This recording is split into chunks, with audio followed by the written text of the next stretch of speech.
Hello, my name is Craig Bicknell, and this is my presentation on the effect of the digital age on music radio. So as we all know, over the years, since the very beginnings of radio, in Britain music has been of the greatest importance to radio. Since the invention of radio, there's always been the idea of putting on music to, performances, live performances, pre-recorded music, popular favourites, and by far it's just the most popular format on radio. As opposed to speech radio, it's always been very popular, but the majority of radio will always be music. You got Absolute Radio, Capital, these are household stations that everyone will have listened to, popular culture music. Since its creation, it's been at the forefront of popular music culture. If it's the most played thing on the radio, it's probably the most popular thing at the nation at the time. Since the birth of commercial radio, Britain has seen more and more music-based radio stations, just constantly coming up with new things, more stations, different types of music, genres. It's not often you would see a commercial talk station.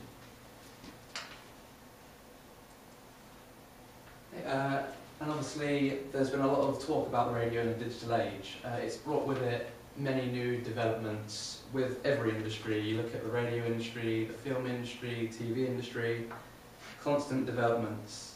And it's the advent of new technologies that people think are threatening each of these mediums, as people may turn to other newer things such as the internet. Radio in comparison to TV and films can often be seen as quite linear. It's purely audio, it's not anything else.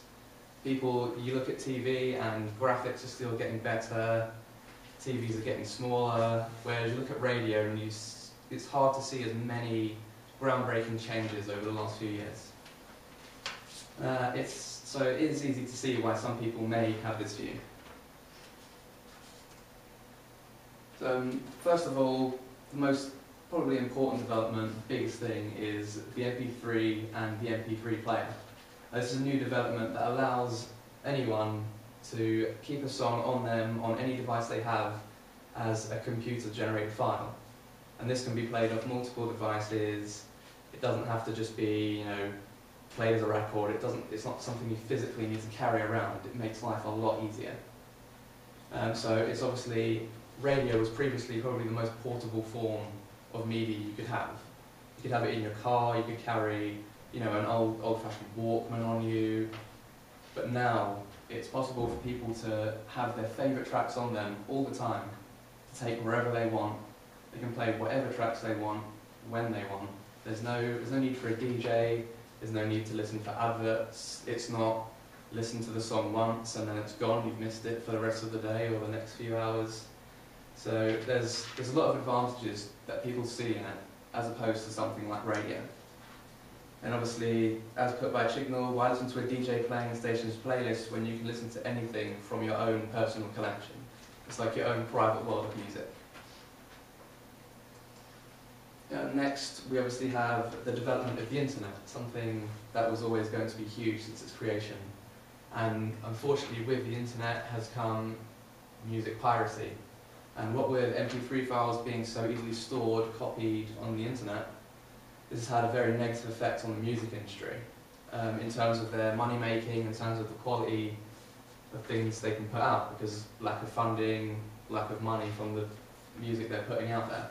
Obviously, a negative effect on the music industry means a negative effect on the radio industry.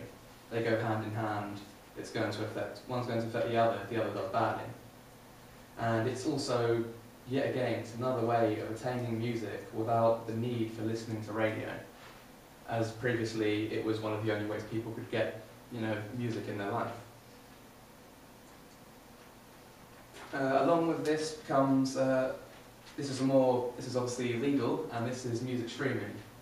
And obviously the most famous examples at the moment are Spotify and Last.fm, where they have millions and millions and millions of songs, and it gives internet users access to all of these songs, alongside all the information they could possibly need about the artists they're listening to. They also come in formats in albums, playlists and charts. It's not just listen to the song, get told who it is, and on to the next song. You have the freedom to choose, you have the freedom to explore these artists more, other artists that are like them. And obviously this is in fact free of charge. You don't need to buy a radio, you don't need to pay for it.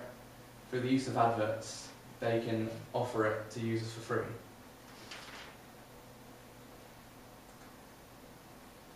Obviously, music radio has come under threat from these brand new mediums, and there are ways in which the industry has had to respond.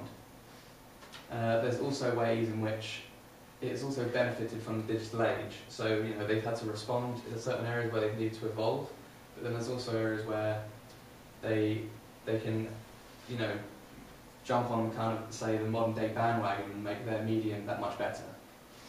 So music radio, because of this, is still popular, and there are actually many reasons for this. So, as I say, the main radio has managed to remain popular would be focusing on aspects that make radio so unique to any other way of listening to music. There are things on radio where, as opposed to listening to an MP3 or listening to music streaming, they don't offer a DJ with a personal view on each song or a new topic on the hour. They don't offer a feeling of a shared experience like listening to the radio was. You just have to think when you're listening that there are thousands of other people listening along with you. And obviously, radio also often offers exclusive content that you can't hear anywhere else. It's one of the perks of being a radio station, having artists so reliant on you broadcasting their music. Obviously, put here by Purcell, the solution for radio stations has broadly been to reinforce some of the features that make music radio different. So first of all, we have DJs and the shared music experience. DJs add a more personal feel to the music they play, talking between songs and communicating with listeners, something you don't get on MP3s, anything like that. DJs often have a fan base, they're celebrities in their own right. You have to just look at celebrity DJs like Chris Moyles, just gone from Radio 1. As soon as he comes onto a new radio station, I'm sure there'll be a massive fan base that will follow him onto that station, a huge chunk of listeners. And people will tune in every day if they like a DJ's personality, if they like the music they play. It brings in the listeners. Through the use of social networking, they've managed to create a more personal experience. They've managed to make you feel more connected to the radio shows you're listening to, as well as the people that are listening along with you. All you have to do is hop into Facebook and Twitter, and you can find anyone else who's listening with you. Get in touch with the radio DJ directly if you want to. Often, maybe make a request, get a shout out, respond to topics that the presenter's talking about. Also, quite importantly, are the music exclusives you get. Some shows, they present music in a different way, often maybe on a weekly basis, a new different way, or they have a format that they follow each week.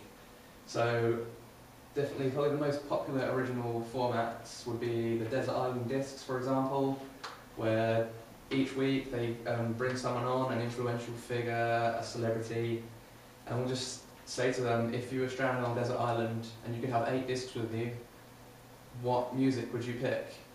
And obviously they can give insights, personal life stories as to why they picked this music, insights into their tastes.